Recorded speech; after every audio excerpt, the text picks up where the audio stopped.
Baldurs Gate 3 isn't just an RPG, it's an entire stage play where you direct the story. From the very first choice you make in character creation, the game starts reacting. Are you a noble paladin trying to do good? Or maybe a vampire spawn who's trying not to be evil? Whatever you pick, the world listens. And it remembers. This game doesn't run on simple good versus evil paths. Instead, it gives you full control to shape your character's journey through complex choices that ripple across every corner of the story. You're not just clicking dialogue options, you're building relationships, shaping political outcomes, and deciding who lives, who dies, and who gets a second chance. What really makes Baldurs Gate 3 hit different is its companions. Each one feels like a main character in their own right. They grow, they argue, they challenge your choices. Whether it's Shadowheart confronting her dark past, Asterion wrestling with the trauma of being enslaved for centuries, or Gale literally walking around with a bomb in his chest, they all feel alive, and your choices shape their fates. The story unfolds in layers. You might think you're just dealing with a goblin raid, but 2 hours later, you're knee-deep in a mind flayer conspiracy, debating whether to sacrifice your soul or save the world. And this isn't just one of the most immersive RPG stories, it's a story that feels like yours, one where no two playthroughs are the same, and the consequences actually hit.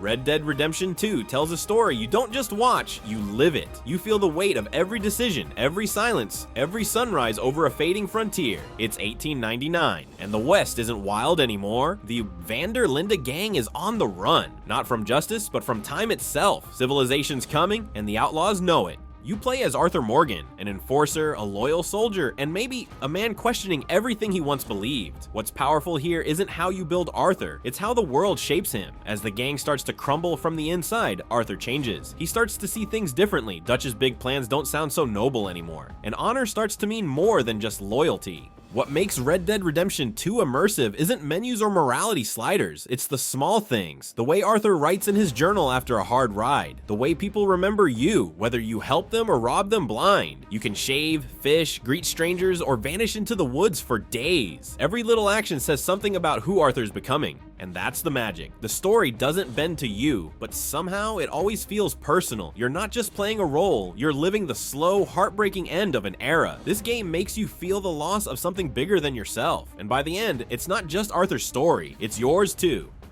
The Witcher 3 doesn't rush you, it lets you live in its world and figure out who Geralt is along the way. You're not building a character from scratch, you're stepping into the life of a monster hunter who's already shaped by history, yet still open to your choices. You play as Geralt of Rivia, tough on the outside, but far from heartless. His job is to track down dangerous beasts, but his real journey is about people. The game asks who you care about, what you're willing to sacrifice, and how far you'll go to protect those you love. Ciri, his adopted daughter, is at the heart of it all. She's powerful, hunted, and missing. The game becomes about more than just finding her, it's about helping her become who she's meant to be. Along the way, you meet characters like Yennefer, Triss, and the Bloody Baron, each with stories that feel real and messy, filled with emotion and tough choices. What sets Witcher 3 apart is its honesty. It doesn't pretend your choices are easy. Even when you try to do the right thing, it doesn't always work out. The world changes based on what you do, sometimes in ways you won't see until hours later. This isn't just a fantasy game, it's a story that feels lived in. From quiet villages to war-torn cities, everything has meaning. Every choice feels like it matters.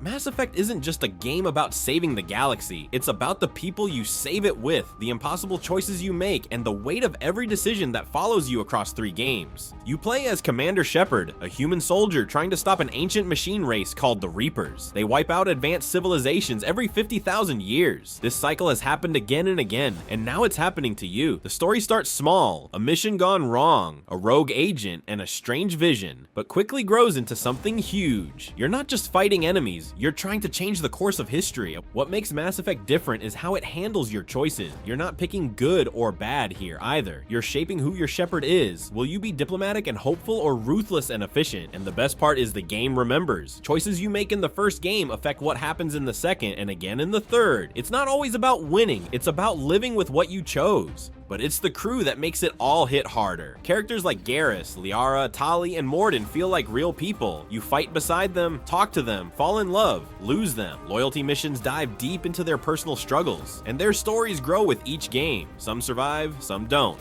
By the end, the galaxy's fate hangs in the balance, and your version of Shepard, shaped by hours of small and big choices, is the one to decide what comes next. Mass Effect isn't perfect, but it changed how we see RPGs. It showed how personal a galaxy-wide war can feel when the people in it actually matter.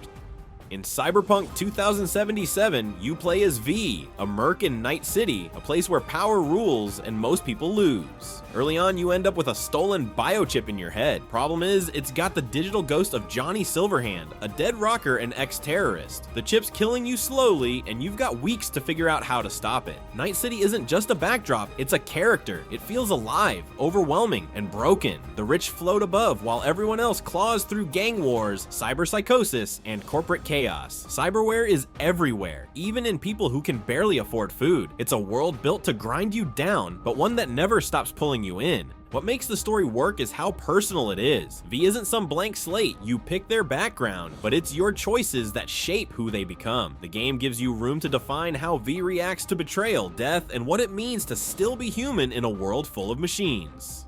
The theme that cuts through everything is control. In a world ruled by corporations and corrupted tech, can anyone really be free? Cyberpunk 2077 might stumble at times. When the music swells and the streets glow around you, it nails that rare feeling of being completely inside the story. Skyrim drops you into the middle of a cold, broken world. Dragons are back after being gone for centuries, and a civil war is tearing the land apart. You play as the Dragonborn, a person born with the soul of a dragon who can absorb their power and use ancient shouts to fight them. But unlike most chosen ones, you're free to do things your way. You can focus on stopping Alduin, the World Eater, or you can get pulled into politics, pick a side in the war, or ignore it all and live your own story. And that's what makes Skyrim work. The main quest feels epic, but it never forces you. You might start by running from a dragon and end up leading a rebellion, joining a guild, or living in the woods as a werewolf. The world reacts to your choices, towns change hands, characters die or disappear, and even though you're tied to a prophecy, you still decide who your Dragonborn is. The game doesn't hand you clear answers. The Empire isn't all good. The Stormcloaks aren't all bad. Everyone's got reasons and flaws. That moral grayness makes the choices feel heavier. But more than anything, Skyrim gives you space. You're not on rails. You explore, discover, shape your path. Some quests connect to ancient prophecies. Others are just someone needing help in a cave. It all matters. It all builds the world. And by the end, you're not just the Dragonborn. You're whoever you chose to be.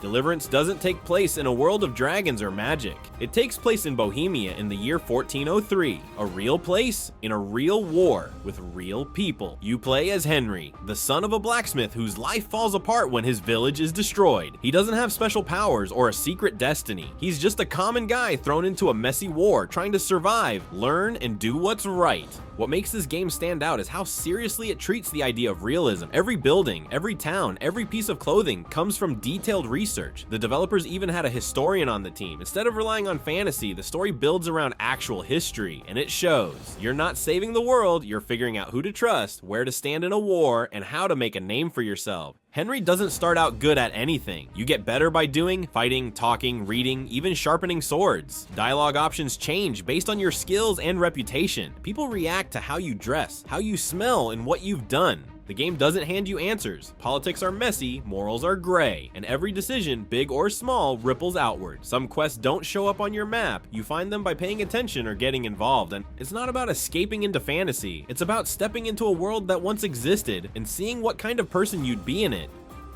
Prey drops you into Talos Rorn, a massive space station orbiting the moon where something's gone very wrong. You play as Morgan Yu, a scientist who wakes up in what looks like their apartment, but it's not. It's a simulation, and from that moment on, nothing is quite what it seems. The station has been overrun by the Typhon, a strange alien species that can shapeshift into just about anything. A chair, a mug, even a turret. It keeps you on edge because anything could be a threat, but the fear isn't just from the enemies, it's from not knowing what's real. Prey constantly plays with memory, identity, and trust. You don't even know if your past self would agree with what you're doing now. Talos feels like a real place. Every area connects naturally, and you learn the layout over time like you would in an actual building. There are no loading screens between levels, just locked doors and routes you haven't figured out yet, and everyone on board had a role. You can track every employee by name, find their bodies, and piece together what happened from emails, logs, and clues left behind. You make decisions with real weight, and the game rarely tells you what's right. Whether you rely on alien powers or stay human, whether you save survivors or don't, it's all on you. Prey isn't loud or flashy, but it quietly builds one of the smartest, most immersive stories in modern sci-fi games.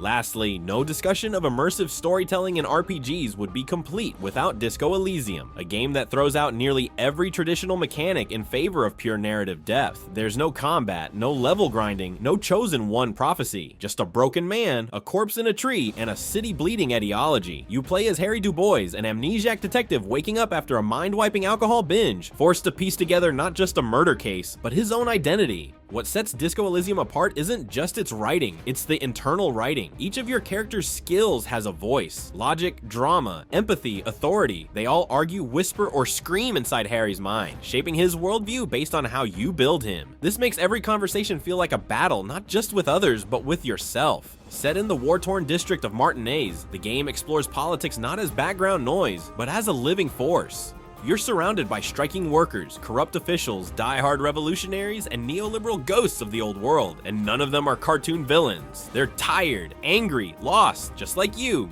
Even the mystery itself, the hanging man, is less about who done it and more about why it happened at all. You follow leads that unravel into philosophy, absurdism, tragedy, and by the end, your version of Harry may be a radically different person than someone else's. If you liked the video, feel free to subscribe. And out of all the games we talked about today, which one stuck with you the most? Drop it in the comments.